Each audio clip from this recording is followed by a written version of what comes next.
আসসালামু আলাইকুম। 7 নম্বর ক্লাসে সবাইকে স্বাগত। আজকের ক্লাসের আলোচনার বিষয় হচ্ছে আয় সংক্রান্ত লেনদেন নিয়ে। তাহলে চলো শুরু করা যাক। প্রথমে আমাদের জানতে হবে যে আয় সংক্রান্ত লেনদেন সাধারণত কিভাবে হয়। যদি কোনো আয় অর্থাৎ সুদ, কমিশন, বিনিয়োগের সুদ, ভাড়া, বাট্টা এগুলো যদি আমরা পাই তাহলে আমাদের জন্য এটা আয় হবে, আর এগুলো যদি আমরা প্রদান করি বা পোস্ট করি তাহলে এটা আমার জন্য ব্যয় হবে। পাওয়া গেল বা প্রাপ্তি একই কথা, প্রাপ্তি মানে পাওয়া গেল, আর পাওয়া গেল লেখা থাকলে বুঝতে হবে সেটা আয় হয়েছে আমাদের।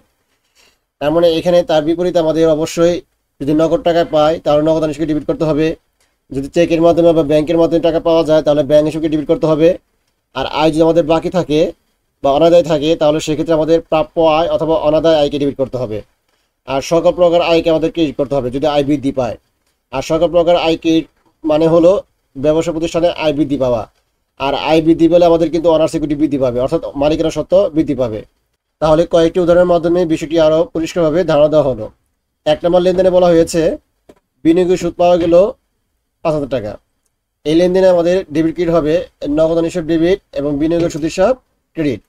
তার মানে এখানে বিনিয়োগ সুদ পাওয়া গেছে, অবশ্যই নগদ টাকা পাওয়া গেছে। এখানে চেক বা ব্যাংক কোনো কিছু লেখা না থাকলে আয় এবং ব্যয়ের ক্ষেত্রে আমরা সেটা নগদে ধরবো। যেহেতু এখানে কিছু বলা নাই তার মানে অবশ্যই সেটা নগদে ধরতে হবে। তাহলে নগদান হিসাব ডেবিট হবে 5,000 টাকা এবং বিনিয়োগের সুদ হিসাব ক্রেডিট হবে 5,000 টাকা। নগদ বাবদ সম্পত্তি বৃদ্ধি পাবে আমাদের 5,000 টাকা এবং বিনিয়োগের সুদ বাবদ আয় বৃদ্ধি পাবে 5,000 টাকা। যেহেতু আমাদের সম্পত্তি বৃদ্ধি পেয়েছে, আমরা জানি নগদান হিসাবকে ডেবিট করার অর্থ হলো ব্যবসায় সম্পত্তি বৃদ্ধি পাওয়া, অর্থাৎ নগদ টাকা বৃদ্ধি পাওয়া। আর নগদ টাকা বৃদ্ধি পাওয়া অর্থ হলো ব্যবসায় সম্পত্তি বৃদ্ধি পাওয়া। আর সম্পত্তি বৃদ্ধি পেলে আমাদের হিসাব সমীকরণে এ বৃদ্ধি পাবে, এ দ্বারা বোঝানো হয় অ্যাসেট। আর বিনিয়োগের সুদ ক্রেডিট হওয়া মানে হলো ব্যবসায় আয় বৃদ্ধি পাওয়া। আর আয় বৃদ্ধি পেলে আমাদের কিন্তু অনার্স ইকুইটি অর্থাৎ মূলধন বাড়বে, মালিকানা সত্ত্ব বৃদ্ধি পাবে। আশা করি তোমরা সবাই এই 1 নম্বর লেনদেনটি বুঝতে পেরেছ। 2 নম্বর লেনদেনে বলা হয়েছে ব্যাংক কর্তৃক বিনিয়োগের সুদ আদায় হয়েছে 6,000 টাকা। তাহলে 1 নম্বর লেনদেন এবং 2 নম্বর লেনদেনের পার্থক্য হলো 1 নম্বর লেনদেনটি নগদে বৃদ্ধি পেয়েছিল এবং 2 নম্বর লেনদেনটি কিন্তু ব্যাংকের মাধ্যমে বৃদ্ধি পাবে, অর্থাৎ এখানে ব্যাংকে ডেবিট করতে হবে। তাহলে যাবে হবে ব্যাংক হিসাব ডেবিট এবং বিনিয়োগের সুদ হিসাব ক্রেডিট। ব্যাংক কিন্তু আমাদের নগদান হিসাবের মতো একটা সম্পদ, যেহেতু ব্যাংক ডেবিট দিকে আছে এই জন্য ব্যবসায় সম্পত্তি বৃদ্ধি পেয়েছে। আর সম্পত্তি বৃদ্ধি পেলে কিন্তু আমাদের এই বৃদ্ধি পাবে। আর বিনিয়োগের সুদ কিন্তু আমরা 1 নম্বর লেনদেনে ব্যাখ্যা দিয়েছিলাম, একই ব্যাখ্যা হবে, ঠিক আছে, কোনো পরিবর্তন হবে না। আশা করি তোমরা সবাই এই 2 নম্বর লেনদেনটি বুঝতে পেরেছ। 3 নম্বর লেনদেনে বলা হয়েছে উপভাড়া পাওয়া গেল 3,000 টাকা। এখানে কিন্তু ব্যাংক বা নগদ কোনো কিছু উল্লেখ নাই, তার মানে বুঝতে হবে নগদে পাওয়া গেছে। এই জন্য আমাদের যাবে হবে নগদান হিসাব ডেবিট 3,000 টাকা এবং উপভাড়া হিসাব ক্রেডিট 3,000 টাকা। তাহলে নগদ বাবদ আমাদের সম্পত্তি বৃদ্ধি পাবে 3,000 টাকা, যেহেতু নগদ হিসাব ডেবিট দিকে আছে। আর নগদ ডেবিট মানে হলো ব্যবসায় সম্পত্তি বৃদ্ধি পাওয়া, মানে নগদ টাকা বৃদ্ধি পাওয়া। এই জন্য আমাদের এই বৃদ্ধি পাবে। আর উপভাড়া যেহেতু ক্রেডিট দিকে আছে তার মানে এটা আয় বৃদ্ধি পাইছে, আর আয় বৃদ্ধি পেলে কিন্তু আমাদের উই বৃদ্ধি পাবে 3,000 টাকা। আশা করি তোমরা সবাই এই 3 নম্বর লেনদেনটি বুঝতে পেরেছ। 4 নম্বর লেনদেনে কিন্তু 3 নম্বর লেনদেনের মতোই, শুধুমাত্র এখানে চেকের মাধ্যমে পাওয়া গেছে, এই জন্য ব্যাংক হিসেবে ডেবিট করতে হবে। 3 নম্বর লেনদেন এবং 4 নম্বর লেনদেন কিন্তু সেম, শুধু পার্থক্য হলো 3 নম্বর লেনদেনে নগদে পাওয়া গেছে এবং 4 নম্বর লেনদেনটি চেকের মাধ্যমে পাওয়া গেছে। এই জন্য এখানে ব্যাংক হিসেবে ডেবিট করতে হবে। তাহলে ব্যাংক হিসেবে ডেবিট হবে 9,000 টাকা এবং উপভাড়া হিসেবে ক্রেডিট হবে 9,000 টাকা। ব্যাখ্যা কিন্তু আগের মতোই হবে, অর্থাৎ ব্যাংক ডেবিট বলতে বোঝানো হয় ব্যবসার সম্পত্তি বৃদ্ধি পাওয়া, অর্থাৎ ব্যাংকের টাকা বৃদ্ধি পাওয়া। আর ব্যাংকের টাকা বৃদ্ধি পাওয়া মানেই সম্পত্তি বৃদ্ধি পাওয়া। আর সম্পত্তি বৃদ্ধি পেলে কিন্তু আমাদের হিসাব সমীকরণে এই বৃদ্ধি পাবে। আর উপভাড়া হিসাব ক্রেডিট এর মানে হলো ব্যবসায় আয় বৃদ্ধি পাওয়া, অর্থাৎ উপভাড়া কিন্তু একটা আমাদের আয় হবে এখন। এই জন্য আয় বৃদ্ধি পেয়েছে 9,000 টাকা, আয় বৃদ্ধি পেলে কিন্তু আমাদের অনার্স ইকুইটি বৃদ্ধি পাবে 9,000 টাকা। আশা করি তোমরা সবাই এই 4 নম্বর লেনদেনটি বুঝতে পেরেছ। 5 নম্বর লেনদেনে বলা হয়েছে যে সেবা প্রদান করে নগদ প্রাপ্তি। এখানে নগদ প্রাপ্তি বলতে বোঝানো হয় নগদ টাকা পাওয়া গেছে, প্রাপ্তি বলতে বোঝানো হয় পাওয়া গেছে, পাওয়া বোঝানো হয়। তাহলে সেবা প্রদান করে আমি নগদ টাকা পাইছি 4,000 টাকা। যদি আমরা এই ধরনের এগুলো বলা হয় সেবামূলক প্রতিষ্ঠান, তাহলে সেবার মাধ্যমে নগদ টাকা পাওয়া গেল 4,000 টাকা। তাহলে এখানে আমাদের নগদ অংশে ডেবিট হবে 4,000 টাকা আর সেবা আয় হিসাব ক্রেডিট হবে 4,000 টাকা। এখানে সেবা আয় কিন্তু আমাদের একটা আয় বৃদ্ধি পেয়েছে এবং আয় বৃদ্ধি পেলে কিন্তু আমাদের অনার্স ইকুইটি বৃদ্ধি পাবে। আর নগদান হিসাব কিন্তু একটা সম্পদ, আর সম্পদ ডেবিট দিকে আছে বিধায় নগদ টাকা বৃদ্ধি পাইছে। আর নগদ টাকা বৃদ্ধি পাওয়া মানে সম্পত্তি বৃদ্ধি পাওয়া, আর সম্পত্তি বৃদ্ধি পেলে কিন্তু আমাদের হিসাব সমীকরণে এই বৃদ্ধি পাবে। আশা করি তোমরা সবাই এই 5 নম্বর লেনদেনটি বুঝতে পেরেছ। 5 নম্বর লেনদেন এবং 6 নম্বর লেনদেন কিন্তু সেম, এখানে নগদে পাওয়া গেছে আর এটা ব্যাংকের মাধ্যমে পাওয়া গেছে। এই ব্যাংকের মাধ্যমে পাওয়া গেলে যে ব্যাখ্যা দিচ্ছি এগুলো সব কিন্তু এই প্রথম 4টা লেনদেনের মধ্যেই বিস্তারিত আলোচনা করা হয়েছে। সব কিন্তু একই, কারণ ব্যাখ্যা একই হবে। ঠিক আছে, আশা করি তোমরা এটা বুঝতে পারছো। 7 নম্বর লেনদেনে বলা হয়েছে যে বাকিতে সেবা প্রদান 4,000 টাকা। তার মানে আমি সেবা প্রদান করে এখনো টাকা পাই নাই, বাকিতে দেওয়া হয়েছে। তাহলে যাবে হবে প্রাপ্য হিসাব ডেবিট। আমরা জানি বাকিতে বিক্রয় করলে বা বাকিতে সেবা দিলে আমাদের কিন্তু প্রাপ্য হিসাব সৃষ্টি হবে। এই জন্য প্রাপ্য হিসাব ডেবিট হবে এবং সেবা আয় হিসাব ক্রেডিট হবে। প্রাপ্য হিসাব কিন্তু আমাদের সম্পদ, অর্থাৎ চলতি সম্পদ। প্রাপ্য হিসাব ডেবিট হওয়ার অর্থ হলো ব্যবসার সম্পত্তির বৃদ্ধি পাওয়া। যেহেতু এখানে প্রাপ্য হিসাব বাবদ সম্পত্তির বৃদ্ধি পেয়েছে, এই জন্য আমাদের কি হবে, হিসাব সমীকরণে এ বৃদ্ধি পাবে, অর্থাৎ অনার্স ইকুইটি বৃদ্ধি পাবে। আর সেবা আয় বাবদ আমাদের ব্যবসা প্রতিষ্ঠানে আয় বৃদ্ধি পেয়েছে, এই জন্য আয় বৃদ্ধি পেলে আমাদের অনার্স ইকুইটি বৃদ্ধি পাবে। আশা করি তোমরা সবাই এই 7 নম্বর লেনদেনটি বুঝতে পেরেছো। 8 নম্বর লেনদেনে বলা হয়েছে যে কমিশন পাওয়া গেল 400 টাকা। এই যে 1 নম্বর লেনদেন এবং 8 নম্বর লেনদেন কিন্তু সেম, শুধুমাত্র এখানে বিনিয়োগের সুদের পরিবর্তে কমিশন হবে। আর এখানে নগদ বা চেক কোনো কিছু উল্লেখ নাই। আমরা জানি খরচ বা আয়ের ক্ষেত্রে কোনো কিছু উল্লেখ না থাকলে সেটা নগদে ধরতে হয়। তাহলে যাবে হবে নগদ হিসেবে ডেবিট 400 টাকা এবং কমিশন হিসেবে ক্রেডিট 400 টাকা।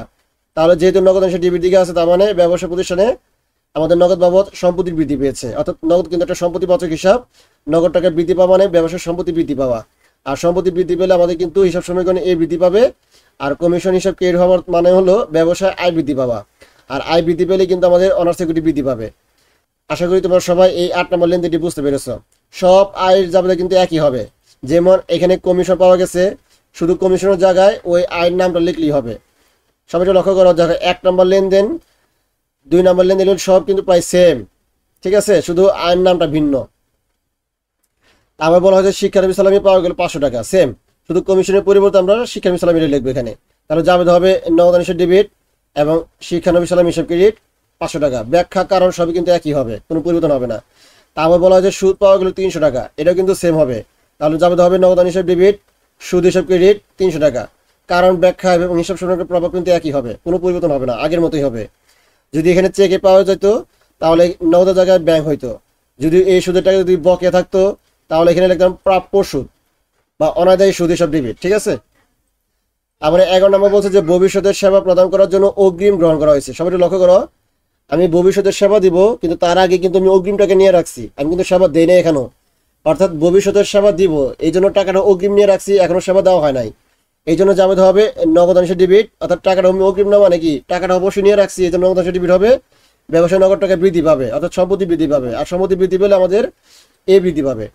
আর এখানে বলছে যে অনুপার্জিত সেবা হিসাব হবে, কারণ এখানে কিন্তু আমাদের এখনো সেবাটা অর্জিত হয় নাই, এই জন্য অনুপার্জিত সেবাই হবে। ঠিক আছে, এই জন্য অনুপার্জিত সেবাইকে ক্রেডিট করতে হবে 5,000 টাকা। আর অনুপার্জিত সেবাই কিন্তু একটা দায়, আর দায় বৃদ্ধি পেলে কিন্তু আমাদের অনুপার্জিত সেবা যেহেতু ক্রেডিট দিকে আছে, এই জন্য ব্যবসা প্রতিষ্ঠানে আমাদের কি হয়েছে, দায় বৃদ্ধি পাইছে। আর দায় বৃদ্ধি পেলে কিন্তু আমাদের হিসাব সমীকরণে এল বৃদ্ধি পাবে। আশা করি তোমরা সবাই এই 11 নম্বর লেনদেনটি বুঝতে পেরেছ। 12 নম্বর লেনদেনে বলা হয়েছে বার্তা প্রাপ্তি বা বার্তা পাওয়া গেল 200 টাকা। এগুলো একই কথা। বার্তা বলতে বোঝানো হয় যেখানে প্রাপ্ত বার্তা অর্থাৎ বার্তা পাওয়া গেছে, অর্থাৎ পাওনাদারকে অর্থাৎ প্রতি হিসাবকে টাকা পরিশোধ করার সময় যতটুকু টাকা কম দেওয়া হয় সেটাকে প্রাপ্ত বার্তা বলে। তার মানে এখানে বার্তা কখনো নগদ টাকা পাওয়া যায় না বা নগদ টাকা দেওয়া হয় না। বার্তার ক্ষেত্রে কিন্তু একটু ভিন্ন রকম। আমরা খরচের ক্ষেত্রে কিন্তু বার্তা জাবেদা কিন্তু নগদ বাচ্চাকে দেওয়া হয় নাই, সেখানে কিন্তু প্রাপ্য হিসাব লেখা হয়েছিল। আর আয়ের ক্ষেত্রে কিন্তু বার্তার যখন আমরা পাবো তখন কিন্তু আমরা প্রতি হিসাবকে ডেবিট করতে হবে, অর্থাৎ পাওনাদার হিসাবে ডেবিট করতে হবে। একমাত্র বার্তা, এই বার্তা ছাড়া যত আয় এবং ব্যয় আছে সেগুলো নগদ বাচ্চাকে হতে পারে, কিন্তু বার্তা কখনো নগদ বাচ্চাকে হয় না। এর বিপরীতে আমাদের প্রাপ্য হিসাব বা প্রতি হিসাব লিখতে হবে। তাহলে বার্তা পাওয়া গেছে, বার্তা পাওয়ার ক্ষেত্রে আমাদের প্রতি হিসাবকে ডেবিট করতে হবে এবং বার্তা হিসাবকে ক্রেডিট করতে হবে, কারণ বার্তা পাওয়া সাথে প্রতি হিসাব সম্পর্ক, আর বার্তা দেওয়ার সাথে প্রাপ্য হিসাবের সম্পর্ক। সবাই একটু লক্ষ্য করো, মনোযোগ সহকারে লক্ষ্য করবে যে বার্তা যখন আমরা পাবো তখন প্রতি হিসাব বা পাওনাদার হিসাবে ডেবিট করতে হবে, মানে প্রতি বা পাওনাদারের সাথে সম্পর্ক। আর বার্তা যখন আমরা দিব তখন আমরা দেনাদার বা প্রাপ্য হিসাবকে ক্রেডিট করতে হবে। তার মানে বার্তা দেওয়ার সাথে প্রাপ্য হিসাব বা দেনাদারের সম্পর্ক এবং বার্তা পাওয়ার ক্ষেত্রে প্রতি হিসাব বা পাওনাদার হিসাবের সাথে সম্পর্ক। তাহলে যাবে হবে আমাদের প্রতি হিসাব ডেবিট 200 টাকা এবং বার্তা হিসাব ক্রেডিট 200 টাকা। আর প্রতি হিসাব আমরা জানি প্রতি হিসাব ক্রেডিটের দায়, আর দায় কিন্তু আমাদের ক্রেডিট ব্যালেন্স, অর্থাৎ ডেবিট হলে কমবে এবং ক্রেডিট হলে বাড়বে। যেহেতু এখানে ডেবিট দিক হয়েছে তার মানে আমাদের দায় কমে গেছে। প্রতি হিসাব ডেবিট হওয়ার অর্থ হলো দায় কমে যাওয়া, দায় হ্রাস পাওয়া। ঠিক আছে, আর দায় হ্রাস পেলে কিন্তু হিসাব সমীকরণ আমাদের এল কমে যাবে। আর বার্তা হিসাব ক্রেডিট বলতে বোঝানো হয় আয় বৃদ্ধি পাবা, 200 টাকা ব্যবসা আয় বৃদ্ধি পেয়েছে। আর আয় বৃদ্ধি পেলে আমাদের কিন্তু অনার্স ইকুইটি বৃদ্ধি পাবে। আশা করি তোমরা সবাই এই 12 নম্বর লেনদেনটি বুঝতে পেরেছ। তাহলে পরবর্তী ক্লাস দেখার আমন্ত্রণ জানিয়ে আজকের মতো এখানে শেষ করছি। সবাই ভালো থাকবে, সুস্থ থাকবে। আল্লাহ হাফেজ। আসসালামু আলাইকুম।